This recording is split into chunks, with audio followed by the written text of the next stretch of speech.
I'm honored to be talking to a group that's as passionate about this subject as I am.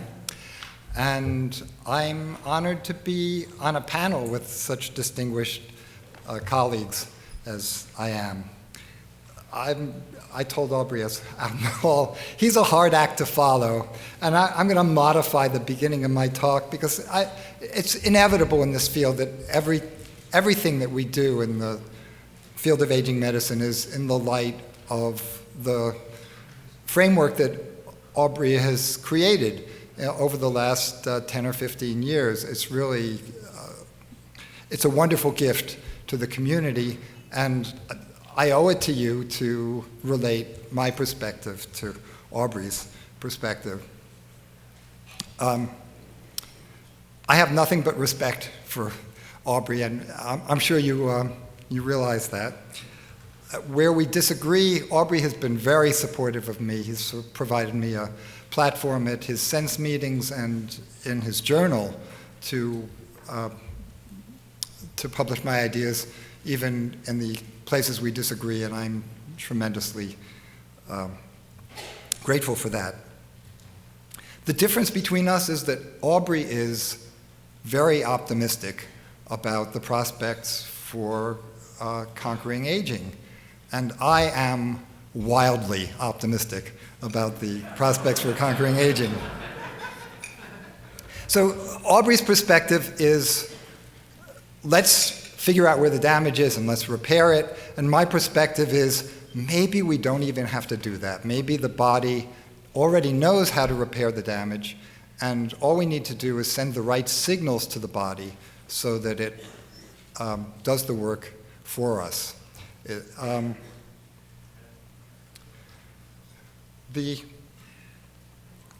So where's the evidence for that? I mean, you'll hear more about that over the next half hour.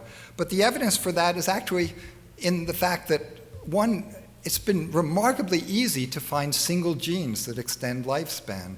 And some of these create crippled organisms. You would never want to do that to a human. And some of them just extend lifespan, especially in worms. There are a bunch of these that you knock out a single gene and the animal lives longer with really very little side effects.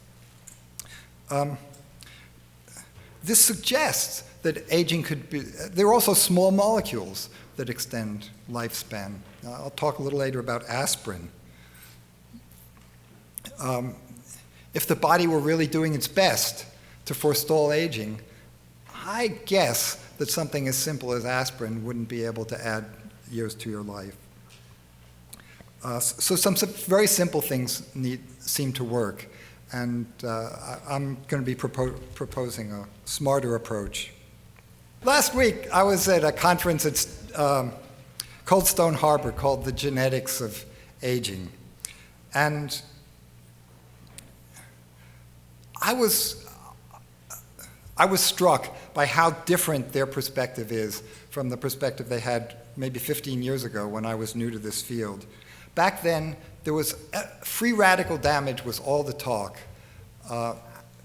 Aging was a process of accumulated damage.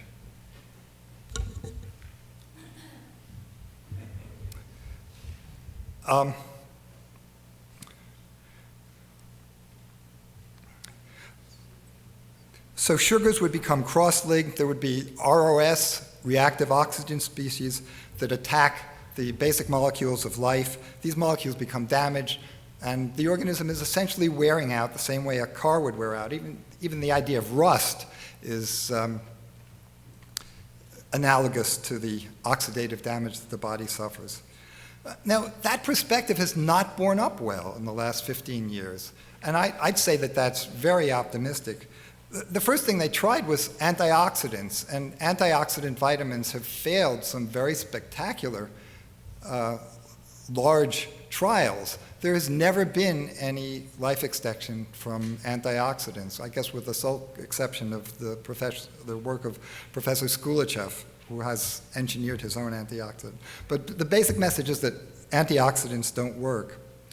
And meanwhile, we all know, but sort of push it to the back of our minds, that exercise extends life, and it does so in humans as well as in rodents. Exercise generates ROS like crazy, much faster than especially intense exercise, much faster than they can be cleaned up. What's that doing? Increasing lifespan. But the biggest surprise in the last 15 years,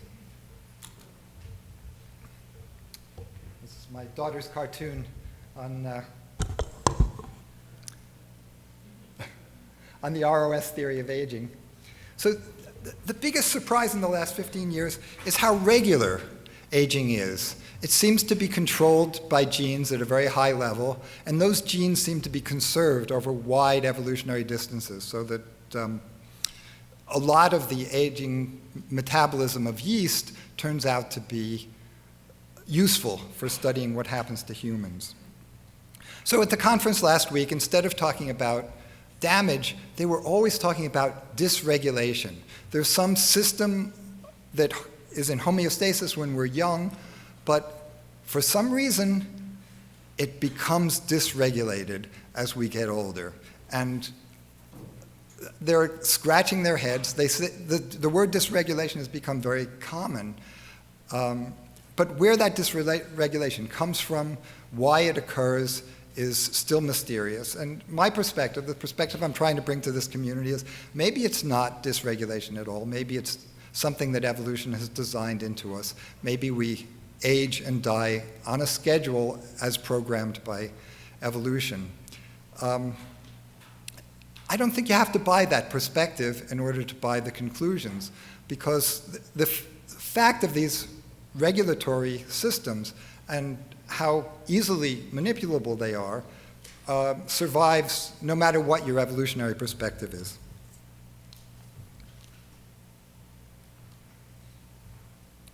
So I want to talk this morning about four, what I conceive of as opportunities. They're not the only four, but I think of them as my top list of areas where I think we can achieve great results with a little bit of research in the very near term.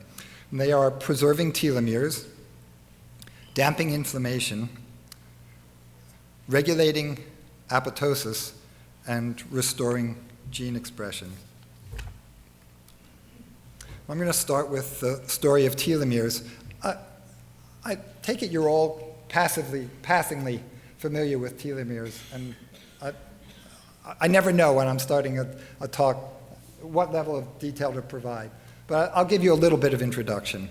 So it was until 1961, the perspective was that cells are immortal. It's the body that's mortal. The body is aging, but the cells continue, and there's no such thing as a cellular lifespan. And this was debunked by Hayflick when he was a young researcher at University of Pennsylvania. In 1961, he got a paper published with great difficulty that showed, in fact, cells have a finite lifetime. They can divide 100 times, maybe a few hundred times, and then they languish and die. And nobody knew the reason why at the time, but his work was very careful. Over the coming decades, the mechanism for that was elucidated. It has to do with the replication of DNA. DNA is reproduced every time a cell divides, and there's an enzyme that crawls along the DNA creating a copy. When the enzyme gets to the end of the strand of DNA, it falls off before it can do the last little bit. So typically a chromosome might be 1 billion base pairs long, and the last few hundred of those don't get copied. So nature has come up. Clearly, this is a problem that had to be solved before life could go on, and this solution is more than 1 billion years old, maybe 2 billion years old. The solution to this very fundamental problem comes in 2 steps. First, you don't have information all through your chromosome. You just have nonsense at the last few thousand base pairs at the end of the chromosome. This is a repeating sequence of TTAGGG over and over again. It's called a telomere. And it protects the chromosome from damage because you can lose the telomere and you don't lose any information. But even so, you're going to be in trouble eventually as the telomere shrinks. You need a second step. And the step is called telomerase. It's an enzyme. It's in every eukaryotic genome. So every cell in your body, every cell of even microbes, knows how to make telomerase. And what telomerase does is that it crawls along the end of the chromosome, adding new TTAGGGs. It actually has a little template made of RNA that copies the TTAGGG over and over again. So if you think like an engineer, if you think of evolution as an engineer, the problem is solved. All you have to do is every time the cell divides, you whip out your telomerase, you make your telomere a little longer to make up for the fact that you lost a little bit, and you're done. And there would be no consequence of telomere biology. But nature doesn't do that. Quite curiously, nature doesn't do that anywhere. This is a picture of a paramecium. It's a one-celled eukaryote, and it reproduces by simple cell division, makes two copies, one cell turns into two cells. And every time that happens, the cell's telomere gets shorter. It doesn't whip out its telomerase to fix the problem. So when does it express telomerase? Well, Paramecia have their own version of sex. It's called conjugation, and two Paramecia will sidle up to each other. They will actually merge their cells, merge their cell nuclei, mix up their DNA, mix up the chromosomes, cross-link between the two chromosomes, then separate the nuclei, separate the cells again, and the two individuals that emerge from that process, the first one is half me and half you, the second one is half you and half me. So they've lost their individual identity. This is the version of sex that Paramecia have, and the significance is that's when they pull out their telomerase, not until. So what's going on here?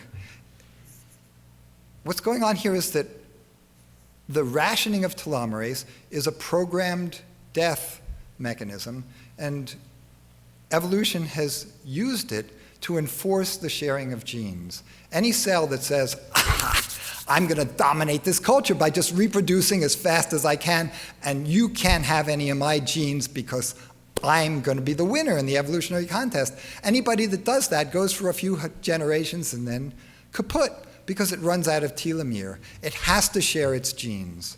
And this lifts the level of selection, actually, from the individual to the community that's sharing genes. It's tremendously important evolutionarily. And it is a basic mode of programmed death that's as old as eukaryotic life. Now, curiously, there's an echo of this same process in aging of humans.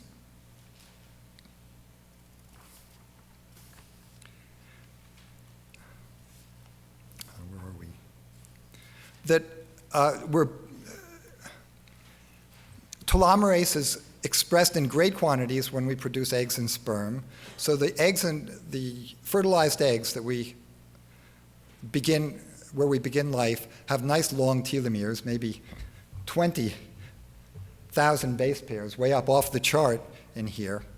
And by the time we're born, it's down maybe below 15,000 base pairs. And it decreases all through our lifespan, and below 5,000, we can no longer live. So we lose telomere length all of our lives. And for a long time it was thought, well, you know, this is nice to know, but this can't have anything to do with aging because it's just too simple. I mean, could we really be dying for lack of telomerase when the telomerase is right there in the cell and the cell knows how to get it out if it wants to? How could it be so simple? So it was quite unexpected, and it really revolutionized the field when Richard Cawthon a doctor and researcher from University of Utah, did a study in 2003 where he collected historic blood samples from people who had been in a hospital 20 years earlier. And he, with the 20 years later, technology was able to measure the telomere length of that blood samples. And then he compared that to, well, what happened to these people over the 20 years? And the result was stunning. The people with the shorter telomeres, the shortest telomeres, had twice the mortality rate as the people with the longest telomeres. Twice the mortality rate. This is the top 25% versus the bottom 25%. And at that point, people had to take seriously the idea that we really are dying for lack of telomerase. Since then, there's been a cottage industry in study of telomeres and telomere length and its relationship to aging, the diseases of old age. And every one of the diseases of old age has been linked to short telomeres. In other words, you take people that are the same age that happen to have slightly longer or slightly shorter telomeres, and you find that the risk of each of these diseases is higher in the people with short telomeres. Correspondingly, many of healthy lifestyles are associated with telomere protection and are associated statistically with longer telomeres. Exercise, meditation. I'm particularly fond of that work. The anti-inflammatories that we take, including omega-3 supplements, have been linked to longer telomeres, and the supplement carnosine.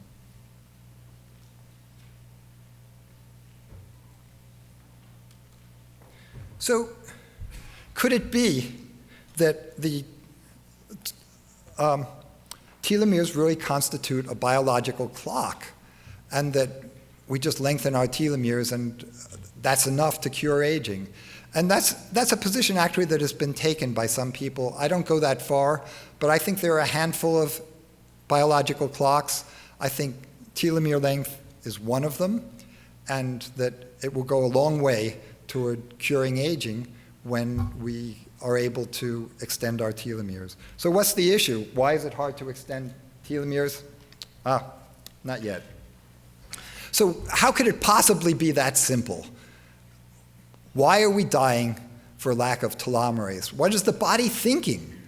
Well, the classical argument that really almost everybody in this field assumes is telomerase is rationed in order to protect the body against cancer. And there are three arguments I have that say that this just is untenable. First is, well, look, if the bottom line is that you're living shorter for lack of telomerase, what good has it done you to avoid cancer if your death rate from other causes is increased a lot when your death rate from cancer is decreased a little? Second, people talk about mice as an example. Mice have much longer telomeres than we do.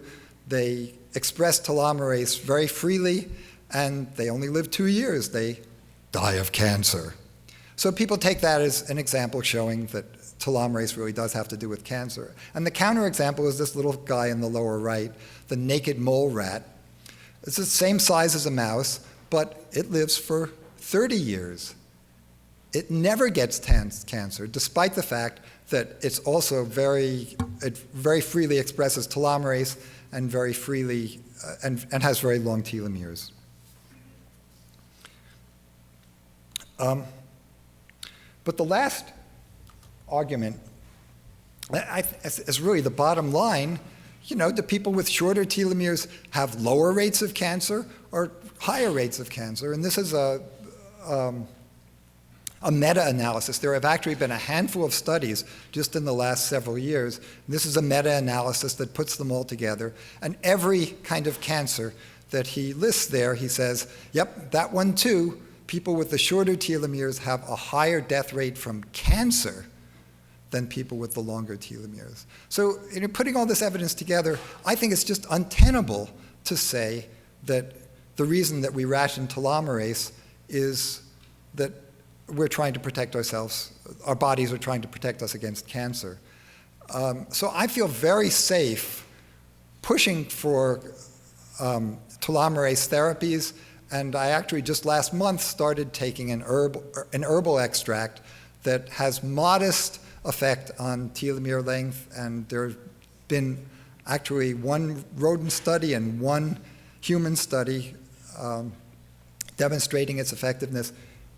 We need a lot more work in this field. But the two products are called cycloestragonol, and it's made by several Chinese companies, and TA65, which is sold by TA Sciences in New York. They're both very expensive. The TA65 is exorbitantly expensive, and the prices are plummeting faster than Moore's Law. They may indeed be the same thing. It may be that TA65 is the same as cycloestragonol. I don't know. TA Sciences is holding their cards close to their chest. There's also a company in Reno that's doing what I think is exactly the research that's needed.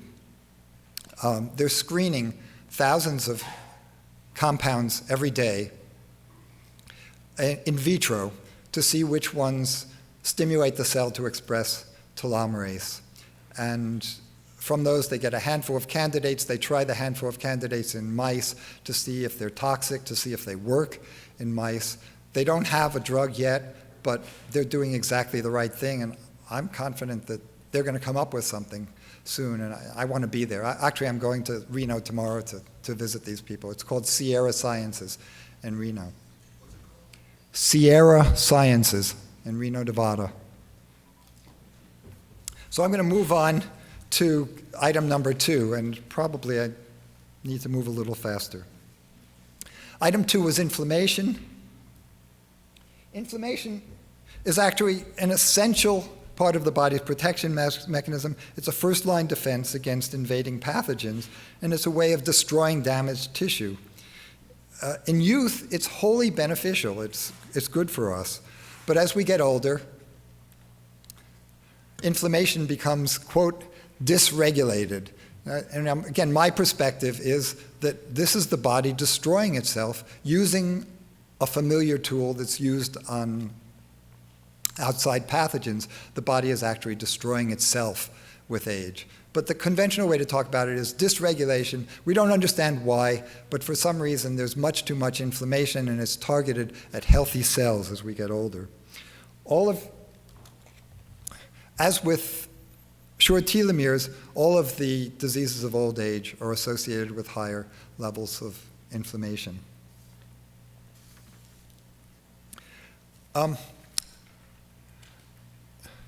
So there are drugs that you can take that combat inflammation. They're dumb. They don't do what we really need, which is to keep inflammation nice and strong against the microbes, but to stop attacking the body completely. But they just dial down inflammation. Aspirin, omega-3 fatty acids, the ginger is on the top, and curcumin, or turmeric, is on the right. All of these have effects of damping inflammation. Epidemiological studies show that it adds 2 years to your life to take a daily quarter aspirin. I mean, for simple, cheap ways of life extension, there's no excuse why any of us should not be doing that. I'm going to take a 1-minute side trip here to talk about how I learned that. There was an article just 3 weeks ago in Science magazine about summarizing the data on aspirin and mortality, and they said something like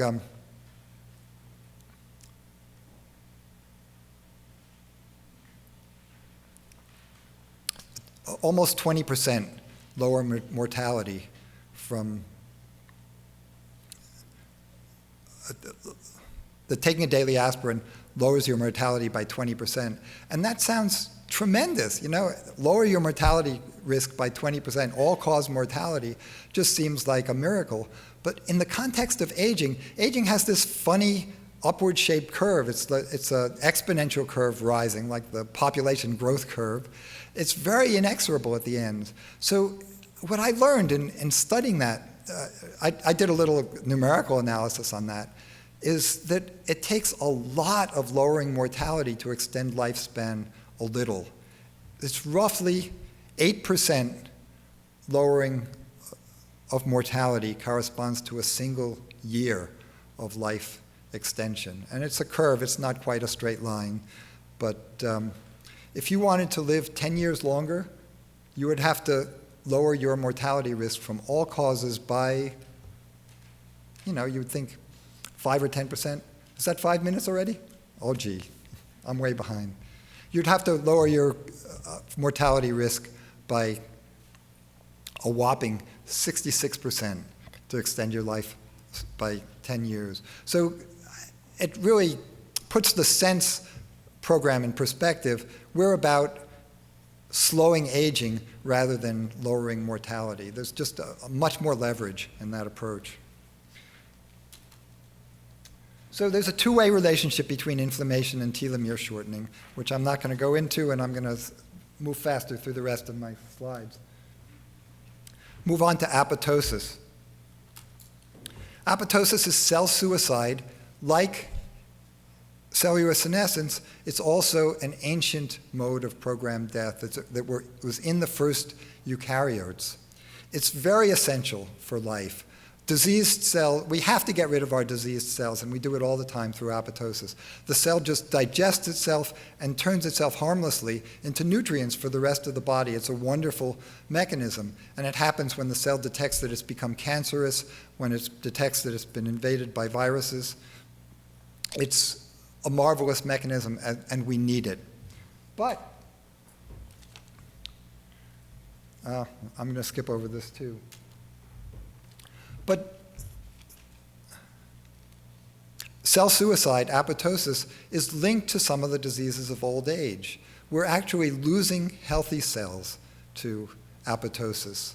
Parkinson's disease is a prime example. We start with a brain that weighs 3 pounds or so at age 20, and we lose 1 gram a year on average of our brain mass, essentially through apoptosis.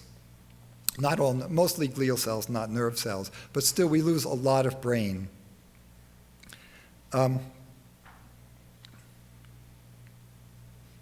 This slide is about sarcopenia. Sarcopenia also has been linked to apoptosis. Healthy muscle cells are eliminating themselves through apoptosis. So what's going on here? Just to review where we've been so far,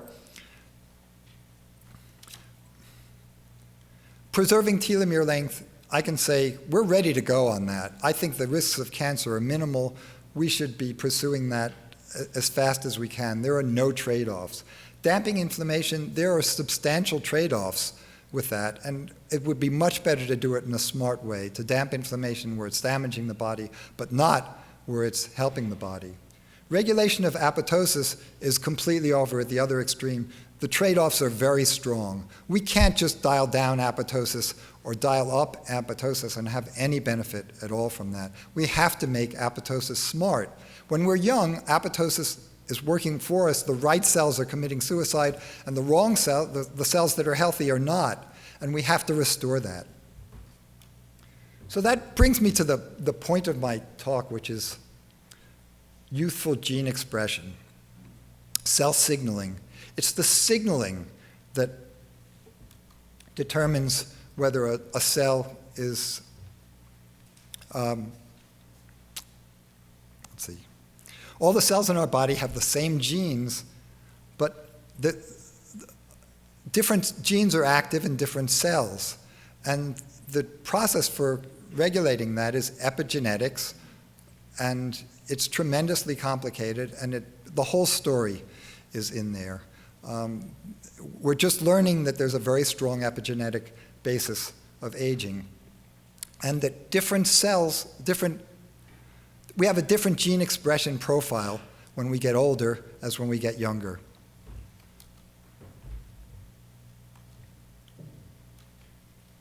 So my plan for all of us, in addition to those other three, I think our best prospect for the future comes from studying the expression of genes in old and young people. First, you profile the gene expression in older and younger people. And the technology for there already exists, and we're well on the way. It's gene expression microarrays. We know how to do that, and there's already some literature on it. The hard part is when you know what the difference is between the old and the young, how are you going to convince the body to adopt a young gene profile expression compared to an old gene profile? And for that, you have to study a lot of the signaling processes. The processes of adding these acetyl groups and methyl groups, the chemistry of the histones that surround the DNA, it's all quite intricate. But it's my hope that that's controlled at a high enough level that we can make progress intervening to control gene expression through relatively simple interventions and to slow aging from the top down. That's my dream. So I want to refer you to my website, agingadvice.org, to my blog at Science Blogs. It's my name, joshmitteldorf.scienceblog.com. And I have a forthcoming book called Suicide Genes. You can read a lot of that book already online, and the highlights of it are there, suicidegenes.org. Thank you for your attention, and look forward to hearing your feedback.